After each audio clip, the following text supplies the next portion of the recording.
Halo, dalam video ini saya akan menunjukkan kepada Anda cara menginstal browser Microsoft Edge di SAMSUNG Galaxy F05. Jadi Anda harus mulai dengan membuka Google Play Store Anda, lalu klik pada kolom pencarian dan ketik Edge. Sekarang klik cari dan klik install.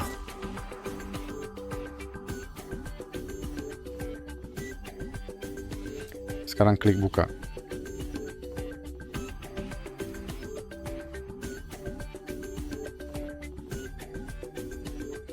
Atur browser ini di sini jadi default, atau klik sekarang. Anda harus konfirmasi pengaturan data dan privasi Anda. Anda dapat memilih untuk melihat notifikasi aplikasi ini atau tidak. Seperti Anda lihat, Microsoft Edge saya terinstall dan siap digunakan, jadi itu saja untuk video ini. Jika Anda menyukainya, ingat untuk memberi like dan subscribe.